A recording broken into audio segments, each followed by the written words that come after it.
Hello friends, मैं प्रियंका आर्य आप सबका आपके अपने चैनल लेट्स स्टार्ट स्टडी में बहुत बहुत स्वागत करती हूँ। जैसे कि आप सबको पता है हम सीटेट एग्जाम के लिए प्रिपरेशन कर रहे थे, उसी के सीक्वेंस में आज आपको साइंस की जो आपकी जूनियर लेवल की क्लास लेके आऊँ। जैसे कि आपको पता है मैंने आपको ये आपके साइंस का सिलेबस जो आपको एग्जाम बोर्ड के द्वारा दिया गया है साइंस के लिए। आपका पहला टॉपिक था भोजन, जिसको आप पढ़ चुके हैं। दूसरा टॉपिक द्रव की अवस्था है, इसको भी आप पढ़ चुके हैं। तीसरा टॉपिक था आपको दैनिक उपयोगी पदार्थ, इसको भी आप पढ़ चुके हैं। आज आपका चौथा टॉपिक जो सजीव जगत, इसका आज आप पार्ट 2 पढ़ेंगे। इसका एक पार्ट आपको दिया जा चुका है। अगर अभी तक आपने ये सारे वीडियो नहीं देखे तो हमारे चैनल के प्लेलिस्ट में जाइए, तो सारे वीडियो देख लीजिए तथा हमारे चैनल को सब्सक्राइब कर लीजिए। जिससे क्या होगा, हमारे चैनल में आने वाले सारे वीडियो के आपको नोटिफिकेशन मिलते रहेंगे, जिससे हम अपने सीटेट एग्जाम की तैयारी बहुत अच्छे से कर लेंगे। तो चलिए आज हम इसका पार्ट 2 पढ़ते हैं। जैसे इसके पहले पार्ट में मैंने सजीव जगत में कोशिका के बारे में पढ़ा था कि मैंने बताया कोई भी सजीव होता है उसका शरीर क्या होता है, कोशिकाओं से निर्मित होता है। तो कोशिका क्या होती है, कोशिका विज्ञान क्या होती, साइटोलॉजी और कोशिकाओं के प्रकार क्या होते हैं, इन सब का अध्ययन हमने इसके पहले की वीडियो में किया था। आज हम पढ़ेंगे पादप जगत के बारे में। इसके बाद इसका एक और पार्ट आएगा, थर्ड पार्ट, जिसमें हम पढ़ेंगे जंतु जगत के बारे में। आपको हम छोटे छोटे पार्टों में करके समझा रहे हैं, लेकिन आपको बहुत डिटेल से पढ़ा रहे हैं, ताकि क्या होगा, अगर एग्जाम का लेवल थोड़ा सा मॉडरेट भी आ जाएगा तो भी आप आसानी से क्वेश्चन सॉल्व कर सकेंगे। क्योंकि हम क्या कर रहे हैं, आपको पता है कि इसमें हम क्या करते हैं, एनसीईआरटी में जो भी फैक्ट दिए हुए हैं उनको इमेज के थ्रू लगा के आपको समझाते हैं। जिससे क्या होगा, आप एक तो इमेज देख के आपके माइंड में उसकी इमेज बन जाती है, जिससे आप आसानी से भूलेंगे नहीं। और आपको पता है कि आपके सीटी एग्जाम में जो होता है एनसीईआरटी बेस्ड क्वेश्चन पूछे जाते हैं, इसलिए आपकी पूरी एनसीईआरटी की बुक भी हम कवर कर रहे हैं। इस तरह से आज हम चलिए पढ़ते हैं पादप जगत के बारे में। तो सबसे पहले पता होना चाहिए कि पादप क्या होता है। आप किसको पादप कहते हैं, पौधे किसको कहते हैं। तो समस्त पादप क्या होते हैं, पर्णहरिम युक्त स्वपोषी होता है। अधिकतर कुछ पादप ऐसे होते हैं जिनमें पर्णहरिम नहीं पाया जाता। अधिकतर पादप में क्या होता है, पर्णहरिम पाया जाता है। और पर्णहरिम के कारण स्वपोषी क्यों होते हैं, क्योंकि पादप क्या करते हैं, अपने भोजन का निर्माण स्वयं कर लेते हैं। प्रकाश संश्लेषण की क्रिया के द्वारा पादप क्या करते हैं, अपने भोजन का निर्माण स्वयं कर लेते हैं। जैसे आपने पढ़ा था इससे पहले की वीडियो में कि जैसे मनुष्य होता है, मनुष्य कैसा होता है, परपोषी होता है। हम परपोषी क्यों है कि हम अपने भोजन का निर्माण स्वयं नहीं कर पाते। हम क्या करते हैं, अपने फूड को सिर्फ मॉडिफाई करते हैं कि हमें अनाज मिल गई, हमें दालें मिल गई, उनको हम सिर्फ पका लेते, जबकि इसका निर्माण नहीं पर कर पाते। इसका निर्माण कौन करता है, पादप करता है। जैसे हमें सब्जियां किससे मिलती, पादप से, दाल पादप से, अनाज पादप से, सलाद पादप से, और भी जो भी चीज़ें होती है हमें किससे, पादप से मिलती हैं। या कुछ चीज़ें में क्या होती है, जंतुओं से प्राप्त होती है। इसलिए मनुष्य क्या करता है, परपोषी है, क्योंकि अपने भोजन को सिर्फ मॉडिफाई कर पाता है, बना नहीं पाता, निर्माण नहीं कर पाता। तो अब हम पढ़ते हैं ओसवाल्ड टिप्पो के अनुसार। ओसवाल्ड टिप्पो ने पादप जगत को 2 पार्ट में डिवाइड किया था। इन्होंने कहा कि पादप जगत में मुख्यतः 2 पार्ट होते हैं। पहला इन्होंने कहा थैलोफाइटा में, दूसरा एम्ब्रियोफाइटा में। तो हम पढ़ते हैं थैलोफाइटा के अंदर कौन कौन से पादप आते हैं। थैलोफाइटा के अंतर्गत उन्होंने वे पादप दिए जिनमें भ्रूण नहीं बनता। जिन पादप में भ्रूण नहीं बनता उन्होंने कहा ये पादप क्या आएंगे, थैलोफाइटा के अंतर्गत आएंगे। तो अब आपके बच्चे वे पादप जिनमें भ्रूण का निर्माण होता है। जैसे आप जानते हैं ना, कुछ में क्या होता है, भ्रूण का निर्माण होता है, लैंगिक जनन होता है, अलैंगिक जनन होता है, कायिक प्रवर्धन होती है, ये सारे होते हैं ना। इसको भी हम आगे पढ़ेंगे। और एम्ब्रियोफाइटा के अंतर्गत वे पादप आते हैं जिनमें क्या होता है, भ्रूण बनता है। तो आपसे ये भी पॉइंट पूछा जा सकता है कि जिन पादप में भ्रूण बनता है उस किस वर्ग में आएंगे, जिसमें भ्रूण नहीं बनता वो किस वर्ग में आएंगे। या आपसे पूछ सकते हैं कि पादप जगत का वर्गीकरण किसने किया था। तो पादप जगत का वर्गीकरण किसने किया था, ओसवाल्ड टिप्पो ने। ओसवाल्ड टिप्पो ने किन 2 उप जगत में डिवाइड किया था, तो ओसवाल्ड टिप्पो ने थैलोफाइटा में तथा एम्ब्रियोफाइटा में डिवाइड किया था। आपसे एक बार क्वेश्चन पूछा जा चुका है कि शैवाल व कवक किसके अंतर्गत आते हैं। तो शैवाल व कवक क्या होते हैं, थैलोफाइटा के अंतर्गत आते हैं। किसमें आते हैं, थैलोफाइटा के अंतर्गत। तब हम शैवाल, एल्गी तथा कवक फंजाई के बारे में अध्ययन कर लेते हैं, क्योंकि इससे भी क्वेश्चन पूछे जा सकते हैं। तो सबसे पहले हम पढ़ते हैं शैवाल के बारे में। शैवाल का अध्ययन किस में करते हैं, आपसे ये पूछ सकता है कि शैवालों के विज्ञान जो होते हैं उसे आप क्या बोलते हो, फाइकोलॉजी। क्या बोलते हो, फाइकोलॉजी। शैवाल को क्या कहते हैं, इंग्लिश में क्या कहते हैं, एल्गी कहते हैं। तो पूछ सकता है कि फाइकोलॉजी के फादर किसे कहते हैं। तो आपके ओपी आयंगर, ओपी आयंगर को क्या कहते हैं, फादर ऑफ फाइकोलॉजी। शैवाल विज्ञान का पिता किसको बोलते हैं, ओपी आयंगर को। और शैवाल का अध्ययन हम किसके अंदर करते हैं, फाइकोलॉजी के अंतर्गत। जैसे कवक का अंदर किसके अंदर करते हैं, माइकोलॉजी के अंदर। कोशिका का अध्ययन हम किसमें करते हैं, साइटोलॉजी में। मधुमक्खी पालन का अध्ययन किसमें करते हैं, रेशम पालन का अध्ययन किसमें करते हैं। इससे पहले की जो वीडियो में मैंने आपको पढ़ाया था कृत्रिम रेशे वगैरह में, तो आपको सारे बताए थे। अगर अभी तक आपने वो वीडियो नहीं देखा तो हमारे चैनल के प्लेलिस्ट से देख लीजिए। अब हम पढ़ते हैं शैवाल के बारे में। शैवाल में क्या होता है, पर्णहरिम पाया जाता है कि नहीं पाया जाता, ये आपसे पूछ सकते हैं। तो शैवाल में क्या होता है, पर्णहरिम युक्त पादपों का एक समूह होता है जो सामान्यतः जलीय स्थानों में पाई जाती है। जैसे आपने कई बार तालाब वगैरह में देखा होगा, क्या होता है, हरी हरी हरी ऊपर परत पाई जाती है, वो क्या होती है, आपके शैवाल एल्गी होती है। और इसमें क्या होता है, पर्णहरिम पाया जाता है। और ये मुख्यतः कहाँ पाई जाती है, जलीय स्थानों में, जैसे समुद्र वगैरह में आप देखते हैं। तो अगर आपसे कभी पूछते हैं कि शैवाल में पर्णहरिम पाया जाता है कि नहीं, तो शैवाल में पर्णहरिम पाया जाता है। अब जब इसमें पर्णहरिम पाया जाएगा तो क्या करेगा, प्रकाश संश्लेषण की क्रिया कर लेगा। और प्रकाश संश्लेषण क्रिया कर लेगा तो क्या करेगा, अपने भोजन का निर्माण स्वयं कर लेगा। एक पॉइंट आपसे पूछा जा सकता है, लेमनेरिया शैवाल। लेमनेरिया शैवाल से क्या होता है, में आयोडीन की प्राप्ति होती है। जैसे आप सब जानते हैं कि टीवी में ऐड वगैरह भी देखते हैं कि आयोडीन युक्त नमक खाना चाहिए, क्योंकि आयोडीन की कमी से कौन सा रोग हो जाता है, तो घेंगा रोग हो जाता है।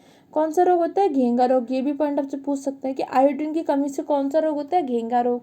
तो जो आयोडीन प्राप्त होती है तो किससे प्राप्त होती है, पहले तो आपको ये पता होना चाहिए। तो आयोडीन की प्राप्त होती है आपके शैवालों से। किससे प्राप्त होती है, शैवाल से। तो हो सकता है आपसे पूछ ले उस शैवाल का क्या नाम है, तो उस शैवाल का नाम है लिमनेरिया शैवाल। क्या नाम है, लिमनेरिया शैवाल। अब चलिए हम आगे बढ़ते हैं कवकों के बारे में। कवक क्या होता है, फंजाई। कवक का अध्ययन किसके अंदर करते हैं, तो कवक का अध्ययन हम करते हैं माइकोलॉजी, कवक विज्ञान। माइकोलॉजी क्या कहते हैं, कवक विज्ञान। तो आपसे ये भी पूछ सकते हैं कि कवक का अध्ययन जिस विज्ञान के अंतर्गत करते हैं उसे क्या बोलते हैं, माइकोलॉजी, कवक विज्ञान। अब देखिए आपकी एनसीईआरटी बुक में इसके बारे में उल्लेख दिया हुआ है कि जैसे आपने देखा होगा ब्रेड में कभी कभी क्या होता है, अचार घर में रहता है तो उसमें क्या होती है, फफूंद जिसे कहते हैं घरों में, कि फफूंद लगी हो, आपका क्या होता है, कवक के कारण होता है। तो कह रहा है देखिए इसमें एक क्रियाकलाप दिखाया गया कि जैसे ब्रेड होती है, डबल रोटी का एक टुकड़ा लेकर इसे जल में भिगो ले, इसे किसी नम या उष्ण स्थान पर 2-3 दिन के लिए रख दे। उन्होंने कहा किसी नमी युक्त या बहुत ज़्यादा गर्म स्थान पर 2-3 दिन के लिए रख दीजिए, अथवा उस समय तक रखा रहने दीजिए जब तक उसमें कोई रोए जैसी संरचना न दिखाई देने लगे। ये डब्बे किस रंग के हैं, जैसे आपने सब देखा होगा ये डब्बे कैसे होते हैं, सफ़ेद सफ़ेद हो जाते हैं। जो कवक आपका हो जाता है ब्रेड में, या कई बार घरों में रोटी ऐसे रखी रही गीली हो जाए, हल्की सी नमी हो जाए, कई दिन तक रखी रहती है, तो उसमें क्या होता है, सफ़ेद सफ़ेद संरचना दिखाई देने लगती है, वो आपका क्या होता है, कवक होता है। अभी कह रहे किसी आवर्धक लेंस अथवा माइक्रोस्कोप की हेल्प से आप इसका अवलोकन करिए और अपने प्रेक्षक को नोटबुक में लिखिए। ये आपको क्या एक्टिविटी दिखा रहा है कि बच्चों को ऐसे करा सकते हैं। आपको रुई के धागों के समान संरचना दिखाएगी। ये क्या होते हैं, आपके कवक या फंजाई होते हैं। क्या होते हैं, इसे कवक या फंजाई कहलाते हैं। अब इनकी पोषण प्रणाली विभिन्न प्रकार की होती है। ये मृत विघटनकारी सड़ने वाली वस्तुओं जैव पदार्थ की कुछ सतहों पर रहते हैं। जैसे क्या होता है, ये सड़े गले स्थानों पर रहते हैं। जैसे यहाँ पे आपके ब्रेड में दिखाया गया, ब्रेड में क्या हो गया, जैसे फफूंद टाइप में बन जाती है, तो ये क्या है, आपका कवक है। ये ब्रेड पर उगती हुई कवक का दिखाया। इसके अलावा इसमें आपके पूछा कि ब्रेड होती कैसे हैं। जैसे क्या होता है, कुछ पदार्थ जैविक पदार्थों से पोषक तत्वों की प्राप्ति करते हैं। ये क्या करते हैं, किसी वैसे स्थान पर उग जाते हैं जहाँ पे नमी होती है या किसी सड़े गले स्थानों पर। तो ये कैसी होती है, मृतोपजीवी होती है। इस पॉइंट को याद रखने, कैसी होती है, मृतोपजीवी। ये मृतजीवी पोषण प्रणाली कैसे होती है, मृतोपजीवी होती है। इसके अतिरिक्त ये कहाँ कहाँ पे उगते हैं, जैसे चमड़े के, कपड़े पे, या जिस स्थान पर नम या उष्ण होता है वहाँ भी उत्पन्न हो जाती हैं। जैसे ये आपके बच्चे का एक दिखाया कि ये कह रहा है कि पहेली को याद है कि उसके सुंदर जूते जिन्हें वो विशेष अवसरों पर पहनती थी वर्षा ऋतु में कवक के कारण खराब हो गए। वह जानना चाहती है कि वर्षा ऋतु में कवक अचानक कैसे प्रकट हो गए। तो उन्होंने कहा कि जैसे क्या होता है कि इसके एक जूते रखे थे, काफ़ी टाइम से रखे थे, तो उसमें क्या हो गया, नमी होगी, और नमी होने के कारण क्या होता है, खराब हो गए। तो कह रहा है कि कैसे हो गए, तो इसमें कह रहा है कि सामान्यतः कवकों के बीजाणु वायु में उपस्थित होते हैं। कहाँ पे उपस्थित होते हैं, वायु में, जो किसी जैव पदार्थ पर बैठते हैं जो नम व उष्ण हो।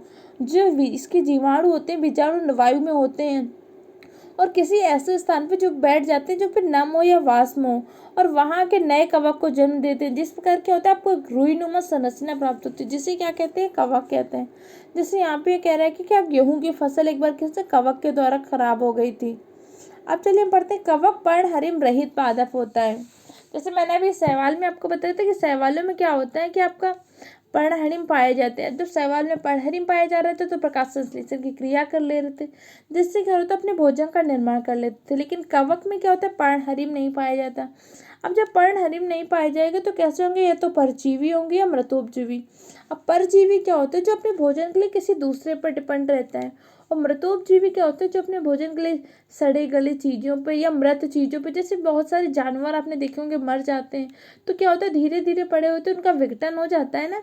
क्यों होता है, क्योंकि उनमें कवक वगैरह पाए जाते हैं जो उनका धीरे धीरे अपघटन कर देते हैं। इसलिए कवक आपके कैसे होते हैं, परजीवी होते हैं तो मृतोपजीवी होते हैं। अगर पूछता है कि कवक के में क्या होता है, पर्णहरिम पाया जाता है कि नहीं पाया जाता, तो कवक क्या होते हैं, पर्णहरिम रहित होते हैं। अब चलिए हम पादप आकारकी के बारे में पढ़ते हैं। पादप आकारकी का मतलब क्या होता है, पादप के आकार, पेड़ पौधों के आकार के आधार पर उनका वर्गीकरण किया गया। जैसे पहला आपका शाक में, दूसरा पौधे में, तीसरा वृक्ष में, 3 पार्ट में डिवाइड किया गया। शाक, पौधा और वृक्ष, जैसे श्रब्स, हर्ब्स, ये सब पढ़ते हैं प्लांट्स।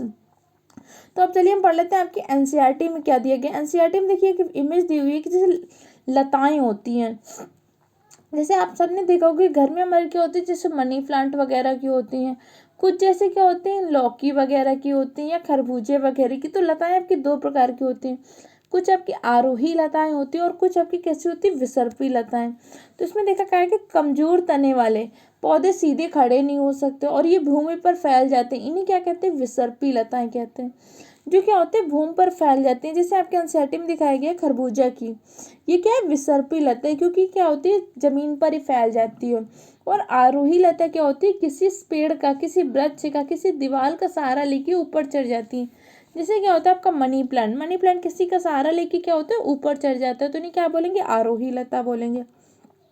अब चलिए आगे हम पढ़ते हैं और एनसीईआरटी में क्या दिखा, वर्गीकरण के बारे में। उन्होंने कहा कि क्या होता है, जैसे पौधे होते हैं, इन्होंने एक इमेज दी है कि बच्चों से क्या करवा सकते हो, एक्टिविटी करवा सकते हो, लेकिन इसमें ध्यान रखना है कि बच्चों को उन्हीं एक्टिविटी कराना है जिससे क्या हो, पौधों को नुकसान ना हो। अब जैसे यहाँ पे उन्होंने शाक, झाड़ी, वृक्ष 3 में डिवाइड किया, जैसे मैंने भी आपको बताया था पादप आकारकी को 3 पार्ट में डिवाइड किया। पहला क्या, शाक, झाड़ी और वृक्ष में। तो उन्होंने कहा हरे व कोमल तने वाले पौधे क्या कहलाते हैं, शाक कहलाते हैं। और शाक आपके क्या होते हैं, सामान्यतः बहुत छोटे होते हैं, जैसे ये आपको दिखा रहा है क्या शाक है, ये सामान्यतः क्या होते हैं, बहुत छोटे होते हैं। और दूसरे आपकी क्या होती है, झाड़ियाँ होती हैं।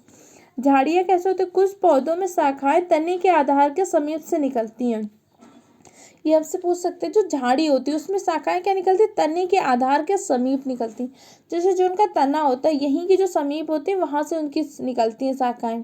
उनका तना कठोर होता है परंतु अधिक मोटा नहीं होता, तो इन्हें आप क्या कहते हो, झाड़ी कहते हो। और कुछ पौधे क्या होते हैं आपके, बहुत ऊंचे होते हैं, इनके तने सुदृढ़ व गहरे होते हैं, इनकी शाखाएं भूमि से अधिक ऊंचाई पर तने के ऊपरी भाग से निकलती हैं, इन्हें क्या कहते हो, वृक्ष कहते हो। तो आपने पादप आकारकी के आधार पर 3 पार्ट में डिवाइड किया, पहला शाक, झाड़ी और वृक्ष। अब जैसे शाक के होते हैं, बहुत कमजोर तने होते हैं, जैसे आपके धनिया का पेड़ वगैरह होते हैं तो कैसे होते हैं, शाक होते हैं। अब झाड़ियाँ कैसे होती है, जैसे अलग अलग टाइप के कुछ प्लांट्स होते हैं झाड़ी टाइप के होते हैं। और वृक्ष में क्या होता है, जैसे पीपल है, नीम है, बरगद है, आम, ये सारे पेड़ क्या होंगे, वृक्ष में होंगे। अब जैसे मैंने बताया कि लताएं 2 प्रकार की होती है, पहली क्या होती है आरोही और दूसरी क्या होती है विसर्पी लताएं। तो कह रहे हैं आरोही लताएं व विसर्पी लताओं के नाम आप लिख सकते हो। तो आपसे पूछ सकता है, जैसे क्या होता है कि आरोही लता में क्या होता है, जैसे मैंने बताया मनी प्लांट होता है, तो मनी प्लांट क्या होते हैं, किसी का सहारा पड़ के ऊपर चढ़ जाते हैं, तो जैसे क्लाइंबर्स होते हैं, तो ये आपके क्या होंगे, आरोही। और कुछ तन पौधों की लताएं इतनी कमजोर होती है कि भूमि पे ही फैल जाती हैं, जैसे खरबूजा की होती है, तो ये कौन सी होंगी, आपकी विसर्पी लताएं। अब चलिए हम पढ़ लेते हैं पादप के भाग। पादप के कौन कौन से भाग हैं, पहला क्या, जैसे जड़ होता है, मुक्ता भाग होती है, तना, पत्ती, फूल, फल, roots, stems, leaves, flowers, fruits, ये सब के क्या प्लांट्स के भाग हैं, पौधे के क्या भाग हैं। तो चलिए हम एक एक पार्ट के बारे में पढ़ लेते हैं। पहला पढ़ते हैं जड़ों के बारे में, रूट्स के बारे में। जड़ क्या होते हैं, पादप का वह भाग है जिसका विकास मूलांकुर से होता है। इस चीज़ को याद रखने इसलिए मैंने हाईलाइट कर दिया, क्योंकि कई बार क्या होता है ऐसे क्वेश्चन पूछ लेते हैं इनमें से कौन से भाग का विकास मूलांकर से हुआ है, तो उस टाइम में बच्चों को कन्फ्यूजन होती है, क्योंकि अभी तो लगता है उन्होंने ये पढ़ा ही नहीं होता कि जड़ का भाग विकास किससे होता है, जड़ का विकास किससे होता है, मूलांकर से। जैसे क्या होता है कि आप एक चना का बीज ले लीजिए, चना का बीज को क्या करिए, उसको ज़मीन में डाल दीजिए, या आप घर में प्रैक्टिकल करना चाहें तो क्या करिए, चने का लीजिए, उसको नमी में हल्का से पानी में डुबो के क्या करिए, कपड़े में बांध के रख दीजिए। 2-3 दिन बाद देखेंगे क्या होगा, उससे मूलांकुर निकल आता है, ऐसे वाइट वाइट करके एक संरचना निकल आती है, उसका क्या होता है, मूलांकुर। उसी को आप जमीन में लगा दीजिए तो क्या होगा, उससे चने का पेड़ हो जाएगा। तो जो जड़ निकलेगी किसके द्वारा निकलेगी, मूलांकुर से। तो कहते हैं जड़ पादप का वह भाग होती है जिसका विकास किससे होता है, मूलांकुर से होता है। और जड़ का अधिकांश भाग क्या रहता है, भूमि के अंदर रहता है। आपने सब देखा, हर पेड़ की जड़ क्या होती है, भूमि के अंदर रहती है। जैसे कुछ पेड़ होते हैं, जैसे बरगद की कुछ जड़ें क्या होती है, उसको सहारा देने के लिए निकल आती हैं। और ये जड़ क्या करते हैं, सूर्य के गति के विपरीत दिशा में गति करती हैं। जैसे सूर्य आपको ऊपर को होता है तो ये कैसे नीचे को गति करती है। तो कई बार आपसे पूछ सकता है कि जड़ किस दिशा में गति करती है, तो जड़ क्या होती है, सूर्य के विपरीत दिशा में गति करती है। अब आपसे पूछ सकते हैं कि जड़ के प्रकार कितने होते हैं, तो जड़ के मुख्यतः 2 प्रकार होते हैं। पहला कौन सा होता है, मूसला जड़ें, दूसरा आपका होता है अपस्थानिक जड़ें। अब चलिए हम पढ़ते हैं तने के बारे में। तना क्या होता है, पादप का आरोही भाग है जो प्रांकुर से विकसित होता है। इस चीज को याद रखना है, तने का विकास किससे होता है, प्रांकुर से। जैसे जड़ का विकास किससे हो रहा था, मूलांकुर से। इसी प्रकार तने का क्या, स्टेम का विकास किससे होता है, प्रांकुर से होता है। और तने पर क्या होता है, बहुकोषीय रोम होते हैं और पर्व संधियां पाई जाती है। तो आपसे पूछ सकता है पादप के किस भाग में पर्व संधियां पाई जाती हैं, तो किसमें पाई जाती है, स्टेम, तना में। अब चलिए हम पढ़ते हैं लीव्स, पत्तियों के बारे में। अब पत्तियां क्या होती है, प्रकाश संश्लेषण की क्रिया करती हैं, और प्रकाश संश्लेषण की क्रिया के द्वारा क्या होता है, भोजन का निर्माण होता है। तो आपसे पूछ सकते हैं कि पत्तियों में ऐसा कौन सा वर्णक उपस्थित होता है जिसके कारण क्या होता है, पत्तियों का रंग हरा होता है। तो किसके कारण, क्लोरोफिल। क्लोरोफिल की उपस्थिति के कारण क्या होता है, पत्तियों का रंग हरा होता है। अब आपके देखिए एनसीईआरटी बुक में क्या लिखा हुआ है। एनसीईआरटी बुक में आपको एक इमेज भी दिखाई गई है कि जैसे कह रहा है, पौधे के अपने आसपास के पौधों के पत्तियों को देखकर उनकी नोटबुक में चित्र बनाइए। क्या इन सभी की आकृति व रंग एक जैसे होते हैं। आप सब देखेंगे कई बार क्या होता है, हर पत्ती की आकृति अलग होती है और कुछ पत्तियों के रंग भी अलग होते हैं। जैसे कि कुछ कुछ पत्तियां ऐसी होती है जिनमें क्लोरोफिल नहीं पाया जाता, तो उनका रंग हरा नहीं होता। जैसे आप सबने अपने आसपास देखी होंगी, कुछ ऐसी पत्तियां होती है और हर पत्ती की क्या होती है, आकृति अलग होती है। जैसे अमरूद के पेड़ की पत्ते की आकृति अलग है, पीपल के पेड़ की पत्ती की आकृति अलग है, ये किसी और पौधे की सबकी अलग अलग होती हैं। तो उन्होंने कहा कि जैसे पत्ती का वह भाग जिससे वो तने द्वारा जुड़ी रहती है उससे क्या कहते हैं, पर्णवृंत। जैसे ये क्या, ये आपका पर्णवृंत है क्योंकि ये तने के द्वारा इससे जुड़ी होती है ना, तो ये आपका कौन सा पार्ट हो गया, पर्णवृंत हो गया। तो आपसे पूछ सकता है पर्णवृंत कौन सा भाग होता है, पत्ती का वह भाग जो तना के द्वारा जुड़ा होता है उसे हम क्या बोलते हैं, पर्णवृंत कहते हैं। और पत्ती के हरे चपटे भाग को हम क्या कहते हैं, फलक कहते हैं। जिसका हरा हुआ चपटा सा भाग होता है उससे हम क्या बोलते हैं, फलक बोलते हैं। इसके अलावा क्या होता है, पटल पाई जाती हैं। और ये क्या होता है, जैसे ये पर्णवृंत है, ये आपका तना है, ये जो चपटा भाग होता है इसे हम क्या बोलते हैं, फलक या पटल भी कहते हैं। क्या बोलते हैं, फलक या पटल कहते हैं हम। इसके आगे आपके इसमें दिखाया गया है कि अब एक क्रियाकलाप कर सकते हैं कि सफेद भाग आप अथवा सफेद कागज ले लीजिए और अपनी कॉपी के पन्ने के नीचे रखिए और चित्र में दर्शाए गए तरीके से एक स्थान पर दबाकर पकड़े रखें और अपने पेंसिल को तिरछा पकड़िए तथा इसके नोक से कागज के उस भाग के नीचे पत्ती है धीरे धीरे रगड़िए। क्या आपको पता है, रेखाओं के साथ छाप दिखाई देती हो और ये छाप कैसे, पत्ती की तरह। उन्होंने कहा कि जैसे आप क्या करिए, बच्चों को करा सकते हैं कि एक कागज दीजिए और उस कागज में क्या करिए, कोई भी पत्ती रखी संरचना रख दीजिए। अब जब आप पत्ती रख दीजिए तो उसके बाद क्या होता है, कागज के नीचे, और बच्चों से ऐसे ऐसे पेंसिल से करवाइए। जब बहुत ज़्यादा स्क्रैच करेंगे तो आपको देखते हैं कि इसमें जो ऐसी ऐसी संरचनाएं बनी होती है पत्तियों में, वो क्या होंगी, आपके पौधे में बन जाएंगी। जैसे ये आपकी पत्ती होती है, ठीक है। अब पत्ती में क्या होता है, आप सब देखते हैं ऐसे ऐसे संरचनाएं बनी होती है ना। जब आप कागज से करते हैं, हो सकता है आपने बचपन में किया होता है, उसमें क्या होता है, जो उसकी सिराएं होती हैं या उसका सिरा विन्यास होता है, ये सब क्या होता है उसमें धीरे धीरे महसूस होने लगता है। तो इस तरह से बच्चे को आप समझा सकते हैं, क्योंकि हो सकता है पत्ती में देख के ना समझ में आए, उसको इस तरह से समझा सकते हैं या माइक्रोस्कोप के माध्यम से उसको दिखा सकते हैं या उसकी इमेज दिखा सकते हैं। इस तरह से आपको बच्चों को समझाना है। फिर पत्ती की रेखित संरचना, जो रेखित संरचनाएं होती हैं पत्ती में, उसे क्या कहते हैं, सिरा कहते हैं। क्या आपको पत्ती के मध्य में एक मोटी सिरा दिखाई देती है। जैसे आप सब जानते हैं कि पत्ती के मध्य में, इसी में देख लीजिए ऐसे क्या होती है, जैसे ये पत्ती बनी होती है, इसमें क्या होती है, एक ऐसी मोटी सिरा होती है जिससे हम क्या कहते हैं, मध्य सिरा कहते हैं। और पत्तियों पर बने गए इस डिजाइन को क्या कहते हैं, सिरा विन्यास। जैसे ऐसे ऐसे होते हैं, इसे क्या बोलते हैं आप, सिरा विन्यास कहते हो। यदि डिजाइन मध्य सिरा के दोनों ओर जाल जैसा है तो सिरा विन्यास जालिका रूपी कहलाएगा। अगर जैसे होता है जाल रूपी होते हैं तो कैसे कहते हैं, जालिका रूपी कहते हैं। और इसके मध्य जो सिरा विन्यास होता है उसे क्या बोलते हैं, समांतर सिरा विन्यास कहते हैं। क्या बोलते हैं, समांतर सिरा विन्यास। अब चलिए हम आगे पढ़ते हैं पत्तियों के प्रकार। पत्तियां कितने मुख्यतः दो प्रकार की होती है। पहले आपके कौन सी होती है, सरल सरल पत्ती, और दूसरी कौन सी होती है, संयुक्त पत्ती। अगर आपसे पूछते हैं कि पत्तियां कितने प्रकार की होती है तो पत्तियां मुख्यतः दो प्रकार की होती हैं, सरल पत्ती और संयुक्त पत्ती। अब चलिए हम पढ़ते हैं पादप का दूसरा अगला भाग क्या है आपका, पुष्प, फ्लावर्स। ये क्या होता है, पादप का लैंगिक भाग है। अगर पूछता है कि पादप का लैंगिक भाग कौन सा होता है तो पुष्प है। फ्लावर क्या होता है आपके पादप के लैंगिक भाग। इसके मुख्यतः चार भाग होते हैं। पहला क्या होता है, बादल, सेपल। यह पुष्प का वह भाग होता है जो प्रायः हरा होता है तथा कली अवस्था में पुष्प की रक्षा करता है।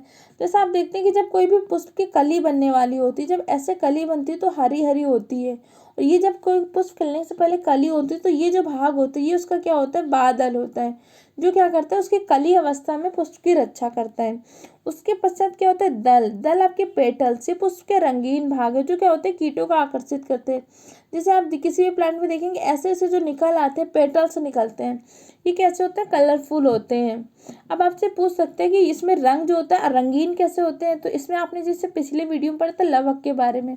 लवक कैसे होते हैं, तीन प्रकार के होते हैं, वर्णी लवक, अवर्णी लवक तथा हरित लवक। वर्णी लवक के कारण क्या होता है, ये रंगीन होते हैं। तो आपसे पूछ सकते हैं किसके कारण रंगीन होते हैं, तो वर्णी लवक के कारण। अब अगला हम पढ़ते हैं पुमंग।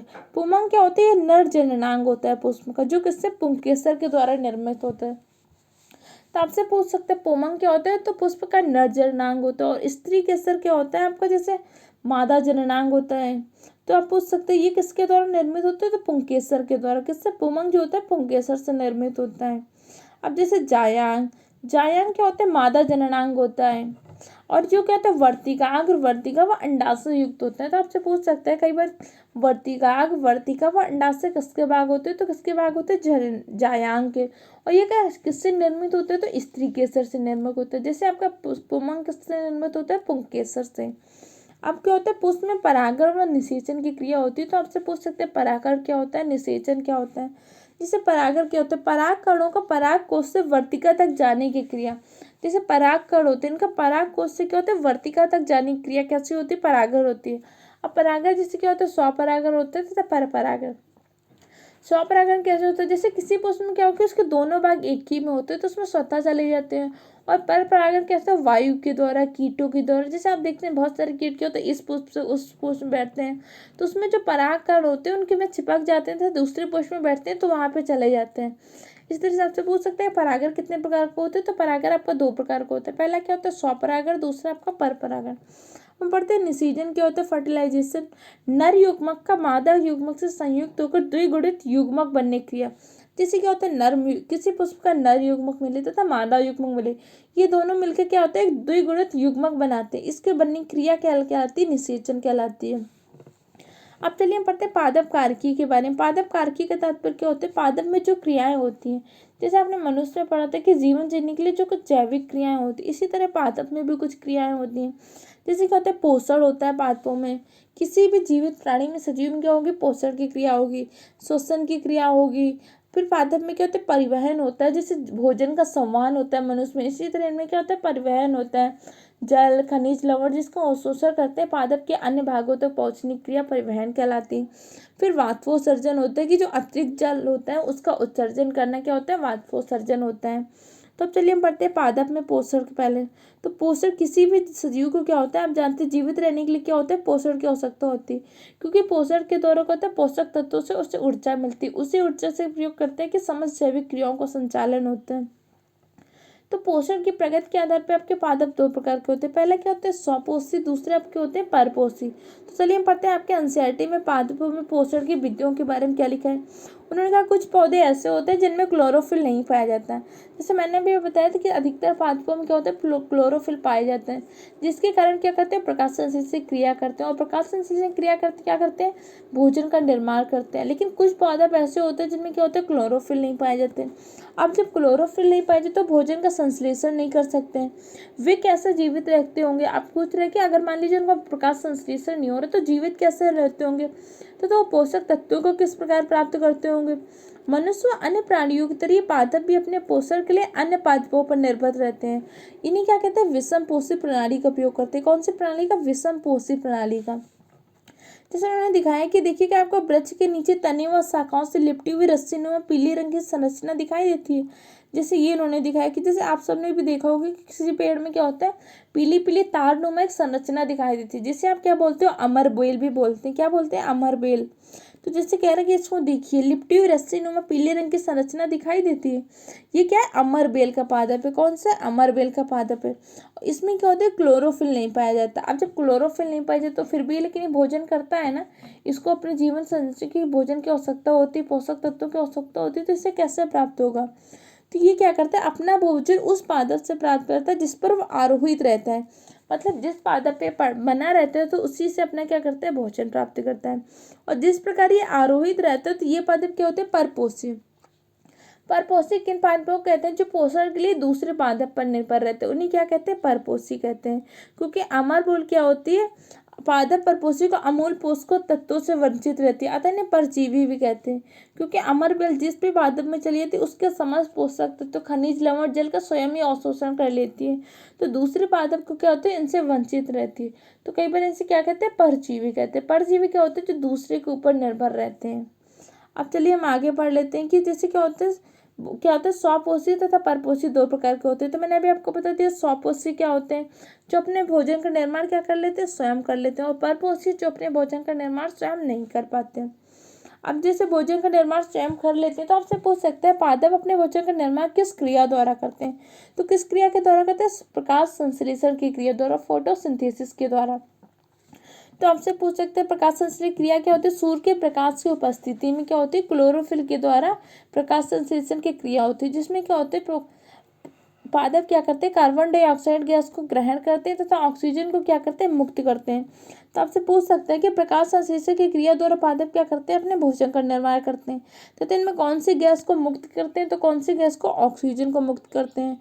और कौन सी गैस को ग्रहण करते हैं और शोषण करते हैं, तो किसका करते हैं, कार्बन डाइऑक्साइड CO2 का करते हैं। अब पढ़े कि कुछ पादप ऐसे होते हैं जो अपने पोषक तत्वों को पूर्ति करने के लिए क्या करते हैं, अन्य कीटों का भक्षण कर लेते हैं। जिससे क्या होता है, प्रकाश संश्लेषण की क्रिया द्वारा भोजन का निर्माण कर लेते हैं, लेकिन उनकी क्या होती है, सारी आवश्यकताएं पूरी नहीं होती, तो क्या करते हैं, कीटों का भक्षण कर लेते हैं। जैसे एक निफेंथिस कीटा आदि पौधा होता है जो क्या करता है, कीटों का भक्षण कर लेता है। ये मुख्यतः कहाँ पर जाता है, भारत में, मेघालय में, इसका कभी पूछता है विश्व में तो इंडोनेशिया आदि के क्षेत्रों में पाया जाता है। जैसे ये कह रहा है कि यदि घटपर्णी पौधा हरा होता है और प्रकाश संश्लेषण संपादित करते हैं तो कीटों का भक्षण क्यों करता है। ये कह रहे हैं कि जैसे क्या होता है, कीटों का भक्षण करता क्यों है। जैसे कह रहा है कि आपने ऐसे पादपों को देखा या इनके विषय में सुना है जो जंतुओं का भक्षण करते हैं। उन्हें ऐसे पादप होते हैं जो कीटों को पकड़ते हैं क्या, और उन्हें पचा भी जाते हैं। ये क्या होता है, विस्मयकारी नहीं, ऐसे पौधों का हरे या अन्य किसी रंग के हो सकते हैं। जैसे देखिए कि आपको दिखाया गया निफेंथिस के बारे में, ये क्या होता है, कीटाहारी पौधा होता है। इसके क्या होता है, पत्ते का शीर्ष का भाग घड़ी का ढक्कन के जैसे होता है, इसमें अनेक रोम होते हैं। जब भी कोई कीट इसमें प्रवेश करता है तो उसको ढक लेता है और तुनका खा लेता है। इसे क्या कहते हैं, घटपर्णी या पिच्चर पादप भी बोलते हैं। क्या बोलते हैं, पिच्चर पादप भी बोलते हैं। ये मुख्यतः भारत में कहाँ पाया जाता है, मेघालय के क्षेत्र में पाया जाता है। तो उन्होंने क्या कि ऐसे पादप को क्या बोलते हैं, कीट बच्ची पादप कहते हैं।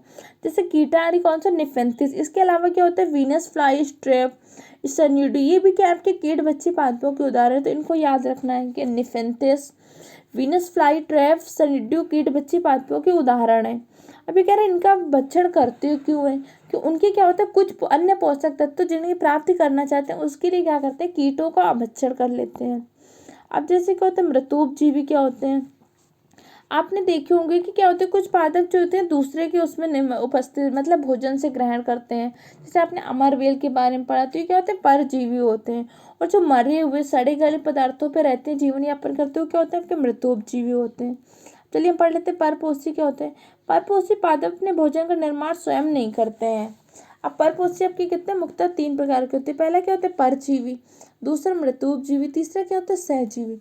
परजीवी क्या होता है, जो किसी दूसरे पर निर्भर रहता है लेकिन जीवित पादप पे, जीवित प्राणी पे। और मृतोपजीवी क्या होता है, जो किसी सड़े गले पदार्थों पे, मरी हुई चीजों पे रहते हैं। और सहजीवी क्या होते हैं, दोनों एक दूसरे का सहयोग करके अपना जीवन यापन करते हैं। जैसे क्या होता है कि आपने लाइकेन के बारे में पढ़ा, तो लाइकेन के मत में क्या होता है, सहजीवी संबंध होता है। अब चलिए उनके बारे में पढ़ लेते हैं कि आपके एनसीईआरटी की बुक में क्या कहा गया है। एनसीईआरटी में कहा गया कि कुछ जीव एक दूसरे के साथ रहते हैं तो अपना आवास और पोषक तत्व एक दूसरे के साथ बांटते हैं। तो इनके मध्य में कैसा संबंध होता है, सहजीवी संबंध होते हैं। क्या होते हैं, सहजीवी संबंध। जैसे आपके एनसीईआरटी में एक बार उल्लेख है कि एक जैसे भैंस होती है, भैंस के ऊपर बगुला बैठा रहता है, तो इन दोनों के मध्य कैसा संबंध है, तो इन दोनों के मध्य सहजीवी संबंध है। क्योंकि भैंस के ऊपर जो कीट होते हैं उन्हें बगुला खा लेते हैं, इससे भैंस को भी नुकसान नहीं होता तो बगुला को भी कोई दिक्कत नहीं होती। ठीक, ऐसा संबंध होता है, सहजीवी संबंध होता है। जैसे कुछ कवक क्या होते हैं, वृक्षों की जड़ों में रहते हैं और वृक्ष कवक को पोषण प्रदान करते रहते हैं, बदले में उन्हें क्या होता है, जल व पोषक के अवशोषण में सहायता मिलती है, और इसी संबंध को क्या कहते हैं, आप सहजीवी संबंध कहते हैं। जैसे लाइकेन, लाइकेन में क्या होता है, दो जीवों की भागीदारी होती है। पहला कौन सा होता है, आपका कवक, और दूसरा क्या होता है, शैवाल। जैसे आप यहाँ पे शैवालों के बारे में पढ़ते हैं कि एल्गी में क्या होता है, क्लोरोफिल उपस्थित होता है, और जबकि आपके कवक में क्या होता है, कवक में क्लोरोफिल अनुपस्थित होता है। अब जब कवक में अनुपस्थित होते हैं तो कवक क्या कर सकते हैं, अपने भोजन का निर्माण नहीं कर सकते, जबकि शैवाल क्या करते हैं, अपने भोजन का निर्माण कर लेते हैं। तो कवक क्या करते हैं, शैवाल को रहने का स्थान, आवास, जल और पोषक तत्व उपलब्ध कराता है, और बदले में शैवाल क्या करता है, प्रकाश संश्लेषण द्वारा संश्लेषित खाद्य कवक को देता है। क्योंकि क्या होता है, कवक को क्या पास को होता है, क्लोरोफिल नहीं होता, तो इसलिए भोजन का निर्माण नहीं करता। जबकि शैवाल के पास क्या होता है, क्लोरोफिल होता है, इसलिए अपने भोजन का निर्माण कर सकती। तो कवक क्या करता है, उनको आवास उपलब्ध कराता है, और प्रकाश शैवाल क्या करता है, उन्हें भोजन उपलब्ध कराता है। इन दोनों के मध्य जो संबंध होता है उसे क्या बोलते हैं, सहजीवी संबंध कहते हैं। अब चलिए हम पढ़ते हैं पादपों में श्वसन कैसे होता है। पादपों में गैस का विनिमय वायवीय भाग के रंध्रों के द्वारा होता है, इससे क्या बोलते हैं, श्वसन। आप श्वसन में पूछ सकते हैं कि कौन सी गैस को निर्मुक्त करते हैं या कौन सी गैस को अवशोषण करते हैं। तो श्वसन क्रिया में पादप ऑक्सीजन को निर्मुक्त करते हैं व कार्बन डाइऑक्साइड का अवशोषण करते हैं। अभी कह रहे हैं कि अगर मान लीजिए प्रकाश संश्लेषण की क्रिया ना हो, तो प्रकाश संश्लेषण की स्थिति ना होने पर खाद्य उपलब्ध नहीं होगा, क्योंकि प्रकाश संश्लेषण की क्रिया के द्वारा ही क्या करते हैं, पादप अपने भोजन का निर्माण करते हैं। इसमें क्या होता है, ऑक्सीजन भी प्रकाश संश्लेषण के द्वारा निर्मित होती है। तो आपसे पूछ सकते हैं ऑक्सीजन का निर्माण किस क्रिया के द्वारा होता है, तो किसके द्वारा, प्रकाश संश्लेषण की क्रिया के द्वारा।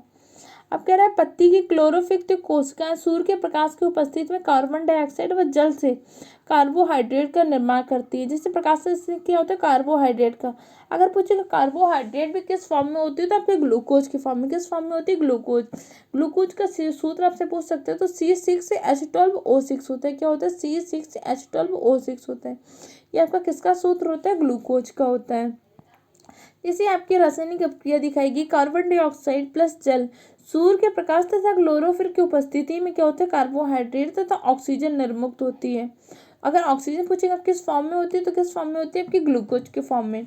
इसमें कार्बन डाइऑक्साइड का क्या अवशोषण होता है, तथा जल होता है, तथा सूर्य का प्रकाश और क्लोरोफिल इन दोनों की उपस्थिति आवश्यक होती है प्रकाश संश्लेषण की क्रिया में। अब चलिए हम आगे पढ़ लेते हैं। इस टॉपिक में कहा गया कि जैसे क्या होता है, पत्तियों में एक हरा वर्णक होता है जिसे क्या कहते हैं, क्लोरोफिल। जैसे मैंने आपको भी बताया था कि हरे रंग किस कारण होते हैं, तो क्लोरोफिल की उपस्थिति के कारण क्या होता है, पत्तियों का हरा रंग होता है। और क्लोरोफिल सूर्य के प्रकाश की ऊर्जा का संग्रहण करने से पत्ती की सहायता करता है। क्लोरोफिल क्या करता है, सूर्य के प्रकाश का संग्रहण करने में पत्ती की सहायता करता है, और इसी के कारण पत्तियों का रंग क्या होता है, हरा होता है। और जब प्रकाश खाद्य संश्लेषण होता है, जल व कार्बन डाइऑक्साइड से खाद्य संश्लेषण होता है, क्योंकि खाद्य संश्लेषण सूर्य के प्रकाश की उपस्थिति में होता है, इसलिए इसे क्या बोलते हैं, प्रकाश संश्लेषण कहते हैं। उन्होंने कहा कि इसको प्रकाश संश्लेषण क्यों कहते हैं। उन्होंने कहा कि जल व कार्बन डाइऑक्साइड की उपस्थिति तथा क्या होता है, क्लोरोफिल और सूर्य की उपस्थिति में क्या होता है, अपने भोजन का निर्माण, खाद्य का निर्माण करते हैं। और ये जो प्रक्रिया होती है सूर्य के प्रकाश की उपस्थिति में होती है, इसलिए इसको क्या बोलते हैं, प्रकाश संश्लेषण कहते हैं। अगर आपसे पूछ सकते हैं कि प्रकाश संश्लेषण की क्रिया में कौन सी गैस निर्मुक्त होती है, तो कौन सी होती है, ऑक्सीजन। और कौन सी गैस का अवशोषण होता है, तो कार्बन डाइऑक्साइड का। कार्बोहाइड्रेट किस फॉर्म में प्राप्त होते हैं, तो कार्बोहाइड्रेट आपको ग्लूकोज के फॉर्म में प्राप्त होता है। जैसे इन्होंने दिखाया पत्ती की संरचना, उसमें क्या कि पत्ती की काट दिखाई और क्लोरोफिल युक्त दर्शा रहे, किसमें क्या होता है, क्लोरोफिल होता है। ये रंध्री द्वार, इतने द्वार कोशिकाएं, पत्ती के काट, ये द्वार के, इसमें क्लोरोफिल जैसे होता है उसकी संरचना आपकी इमेज में दिखाई गई एनसीईआरटी की बुक में। अब ये देखिए इसके दिखाया गया कि इसमें क्या हो रहा है, कार्बन डाइऑक्साइड की ऑक्सीजन आ रही है, ये सौर ऊर्जा है, सूर्य के प्रकाश हो रही है, और पत्तियों में क्लोरोफिल उपस्थित होती है, जल तथा खनिज लवण इन सब की उपस्थिति में क्या होता है, प्रकाश संश्लेषण की क्रिया होती है।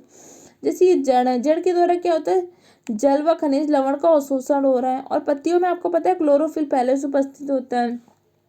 अब ये आपका सूर्य का प्रकाश आ रहा है, अब सूर्य का प्रकाश आ रहा है और ये कार्बन डाइऑक्साइड को अवशोषण कर रहे हैं। कार्बन डाइऑक्साइड को अवशोषण, ये ऑक्सीजन का क्या कर रहे हैं, निर्मुक्त कर रहे हैं। तो ये पूरी प्रक्रिया क्या कहलाती है, आपके प्रकाश संश्लेषण की क्रिया कहलाती है। इसका इमेज आपके एनसीईआरटी की बुक में दिया हुआ है कि ये देखिए सौर ऊर्जा आ रही है, कार्बन डाइऑक्साइड आ रही है, ऑक्सीजन क्या हो रही है, निर्मुक्त हो रही है। इसका निर्मुक्त का साइन बना हुआ है।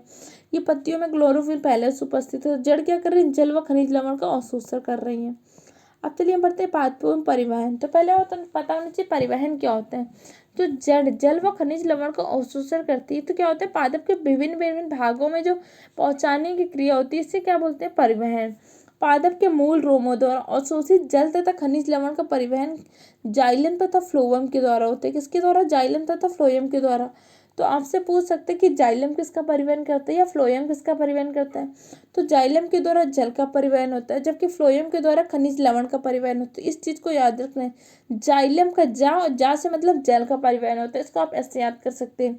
और जो बचा खनिज लवण किसके द्वारा होता है, फ्लोएम के द्वारा। अब चलिए हम पढ़ते हैं पादपों में वाष्पोत्सर्जन क्या होता है। कि पादप के वायवीय भाग से जल का वाष्प के रूप में उत्सर्जन क्या होता है, वाष्पोत्सर्जन होता है। अब इस तरह से इस टॉपिक में जो आपके सारांश के रूप में दिया है एनसीईआरटी बुक में, चलिए हम उसका पढ़ लेते हैं। क्योंकि कई बार क्या होता है आपके बुक में क्या होता है, इन सारांश से समरी से आपसे क्वेश्चन पूछे जा सकते हैं। जिससे क्या होता है, पत्तियां क्या होती हैं, वाष्पोत्सर्जन की क्रिया द्वारा जल वाष्प को वायु से निष्कासित करती हैं। तो किसको निष्कासित करती है, जल वाष्प को। किस क्रिया में, वाष्पोत्सर्जन में। और वाष्पोत्सर्जन की क्रिया में पादप का कौन सा अंग सहायक होते हैं, तो कौन सा होता है, पत्तियां होती हैं। और हरी पत्तियां सूर्य के प्रकाश की उपस्थिति में वायु और जल से प्रकाश संश्लेषण क्रिया द्वारा भोजन बनाती हैं। तो आपसे पूछ सकते हैं कि प्रकाश संश्लेषण क्रिया द्वारा क्या होता है, भोजन बनाता है पादप। और ये किसकी उपस्थिति में, तो सूर्य के प्रकाश की उपस्थिति में। जड़ें क्या करती है, मिट्टी से जल व खनिज पदार्थों का अवशोषण करती हैं। आपसे पूछ सकते हैं कि जल व खनिज पदार्थ का अवशोषण पादप का कौन सा भाग करते हैं, तो रूट्स करती हैं। और इसके अलावा पादप जड़ों का क्या काम होता है, दृढ़ता प्रदान करती है। किसी भी पादप को दृढ़ता कौन प्रदान करता है, जड़। तो आपसे पूछ सकते हैं जल का संवहन किसके द्वारा होता है, तो जाइलम के द्वारा। और फ्लोएम से किसका संवहन होता है, खनिज लवण का होता है। और जड़ मुख्यतः आपकी दो प्रकार की होती है। पहले क्या होती है, मूसला जड़ व अपस्थानिक। अपस्थानिक को ही क्या बोलते हैं, रेशेदार जड़ें भी कहते हैं। तो अगर पूछते हैं कि जड़ कितने प्रकार की होती है, तो जड़ आपकी दो प्रकार की होती है, मूसला जड़ें तथा अपस्थानिक जड़ें। और जलिका रूपी सिरा विन्यास वाली युक्त पत्तियां पौधे की जड़ें कैसे होती है, मूसला जड़ें होती है। ये कह रहा है कि अगर जिस पौधे की पत्तियां कैसी होंगी, जलिका रूपी सिरा विन्यास होगा, तो उनकी पौधों की जड़ें कैसी होती है, मूसला जड़ होती हैं। और जबकि समांतर सिरा विन्यास युक्त पौधों की जड़ें कैसी होती है, रेशेदार या अपस्थानिक होती हैं। इस पॉइंट को याद रखना है। आपसे पूछ सकते हैं कि जिस पादप की पत्तियां कैसे होती है, जलिका रूपी सिरा विन्यास होता है, तो उस पादप की जड़ कैसे होंगी, तो मूसला जड़ें होंगी। और जिनकी समांतर सिरा विन्यास होता है, उसकी जड़ें कैसे होंगी, अपस्थानिक होंगी। अब कह रहे हैं कि तनियों के द्वारा जड़ों से पत्तियां को जल और पत्तियों से भोजन के अन्य भागों में पहुंचाता है। इन्होंने कहा कि जड़ें क्या करती है, अवशोषण करती है। फिर तनी के द्वारा जड़ों से पत्तियों और उसके दूसरे भागों में जल, और पत्तियों से क्या होता है, भोजन पौधों के अन्य भागों में पहुंचता है। जैसे क्या होता है, जड़ क्या करती है, जल तथा खनिज लवण का अवशोषण करती है। और जल तथा खनिज लवण का संवहन किसके द्वारा होता है, जाइलम तथा फ्लोएम के द्वारा। अब ये काम कौन करता है, तने करते हैं। लेकिन आपने देखा कि प्रकाश संश्लेषण की क्रिया में क्या होता है, भोजन का निर्माण होता है। भोजन का निर्माण आपका क्या होता है, पत्तियों में। तो पत्तियों के द्वारा भोजन को विभिन्न भागों में पहुंचाने का काम कौन करता है, तना। तना क्या करता है, जड़ से जल तथा खनिज लवण को पहुंचाता है, तथा पत्तियों के द्वारा जो बने हुए भोजन को भी दूसरे भागों तक पहुंचाता है। और पुष्प के कौन कौन से भाग होते हैं, जैसे बादल, पंखुड़ी, पुंकेसर व स्त्री केसर। बादल क्या होता है, जैसे मैंने आपको अभी बताया कि जब कोई कली होती, कली में जो उसकी बाह्य संरचना होती है, जो मुख्यतः हरे रंग की होती है, आपको क्या होता है, बादल होता है। उसके बाद फिर उसकी पंखुड़ियाँ होती है। पंखुड़ियाँ कैसे होती है, रंगीन होती है, जो क्या करती है, कीटों को आकर्षित करती हैं। फिर उसमें पुंकेसर पाया जाता है। पुंकेसर क्या होता है कि जैसे पुमंग में पाया जाता है, पुमंग से होता है। स्त्री केसर क्या होता है, मादा में पाया जाता है, मादा जननांग में पाया जाता है। अब चलिए हम आगे पढ़ लेते हैं कि प्रमुख शब्द जो आपके एनसीईआरटी में दिए हुए हैं। कई बार क्या होता है आपको इनके भी मतलब पता हो, जो हो सकता है इनसे क्वेश्चन आ जाए। तो पहला क्या होता है, स्वपोषी। स्वपोषी क्या होते हैं, जो अपने भोजन का निर्माण स्वयं कर लेते हैं। क्लोरोफिल क्या होता है, पत्तियों में उपस्थित होता है, इसी कारण क्या होता है कि पत्तियों का रंग हरा होता है। विषमपोषी क्या होता है, विषमपोषी चक्र आपने समझा था कि जैसे पादपों में क्या होता है, कुछ पादपों में क्लोरोफिल नहीं पाया जाता, अपने भोजन का निर्माण नहीं कर पाते, तो वो किसके द्वारा, दूसरे किसी पादप के द्वारा भोजन प्राप्त करते हैं। यही प्रक्रिया क्या होती है आपकी विषमपोषी होती है। परपोषी वो पादप होते हैं जो भोजन के लिए क्या करें, दूसरे पर निर्भर रहते हैं। कीट बच्चे जैसे निफेंथिस क्या होता है आपका, एक कीट बच्ची पौधा है। अन्य पोषक तत्वों के प्राप्त करने के लिए कुछ पौधे क्या होते हैं, कीटों का भक्षण कर लेते हैं, इन्हीं क्या बोलते हैं, कीट बच्ची पौधे कहते हैं। जैसे निफेंथिस, निफेंथिस को कीटाहारी पादप भी कहते हैं, जो भारत में मुख्यतः किस क्षेत्र में पाए जाते हैं, तो मेघालय के क्षेत्र में। पोषक क्या होता है, खनिज, लवण, जल, पोषक तत्वों को प्राप्त करना, ये क्या होता है आपका पोषक होता है। और शरीर को, किसी भी सजीव को क्या होगा, जीवित रहने के लिए अपनी जैविक क्रियाओं के लिए पोषक की आवश्यकता होती है। परजीवी क्या होते हैं, जो किसी दूसरे जीव पर डिपेंड रहते हैं, क्या होते हैं, परजीवी। प्रकाश संश्लेषण, प्रकाश संश्लेषण वह क्रिया होती है जिसके द्वारा क्या कहते हैं, पादप भोजन का निर्माण करते हैं। इसमें क्या होता है, ऑक्सीजन को निर्मुक्त करते हैं तथा कार्बन डाइऑक्साइड का अवशोषण करते हैं। मृतोपजीवी क्या होते हैं, जो मृत पदार्थों पर, कार्बनिक पदार्थों पर निर्भर रहते हैं, सड़ी गली चीजों पर या किसी मृत जीव पर निर्भर रहते हैं भोजन के लिए, आपके क्या होते हैं, मृतोपजीवी। रंध्र क्या होते हैं, पंत्रियों में जो छोटी छोटी संरचनाएं पाई जाती है उन्हें क्या बोलते हैं, रंध्र बोलते हैं। सहजीवी संबंध, जिससे क्या होता है, कवक और शैवाल के मध्य क्या होता है, जिसे आप लाइकेन कहते हैं, उनके मध्य क्या सहजीवी संबंध है, कि मतलब दोनों एक दूसरे का सहयोग करके अपना जीवन यापन करते हैं। कवक क्या होते हैं, फंजाई, जिसमें मतलब कि ब्रेड में होती है, क्या होता है, सफेद रुईनुमा संरचना उत्पन्न हो जाती है, जिसे आप क्या बोलते हो, कवक बोलते हो। और कवक में क्या होता है, क्लोरोफिल नहीं पाया जाता, और जिसके कारण क्या होते हैं, अपने भोजन का निर्माण नहीं कर पाते। अब जब अपने भोजन का निर्माण नहीं कर पाते तो कैसे होंगे, मृतोपजीवी होंगे। अब चलिए इस टॉपिक में दिया है, आपने क्या सीखा, आपके एनसीईआरटी की बुक में दिया हो, तो चलिए उसके बारे में पढ़ लेते हैं। सभी जीवों को खाद्य की आवश्यकता होती है, जिसका वे अपनी वृद्धि व शरीर के रख रखाव के लिए आवश्यक ऊर्जा प्राप्त करते हैं। उन्होंने कहा कि कोई भी जीव को खाद्य की आवश्यकता क्यों होती है, कि अपने शरीर के रख रखाव व आवश्यक ऊर्जा प्राप्त के लिए, अपनी वृद्धि करने के लिए उसे क्या होगी, खाद्य पदार्थ की आवश्यकता होगी। और हरे पादप क्या होते हैं, प्रकाश संश्लेषण द्वारा अपने खाद्य का स्वयं संश्लेषण या निर्माण करते हैं। तो पूछ सकते हैं कि पादप अपने भोजन का निर्माण किस प्रक्रिया से करते हैं, तो प्रकाश संश्लेषण की। और हरे पादप क्या करते हैं, कार्बन डाइऑक्साइड, जल व खनिज जैसे उपयोग क्या करते हैं, रासायनिक पदार्थों का उपयोग खाद्य संश्लेषण के लिए करते हैं।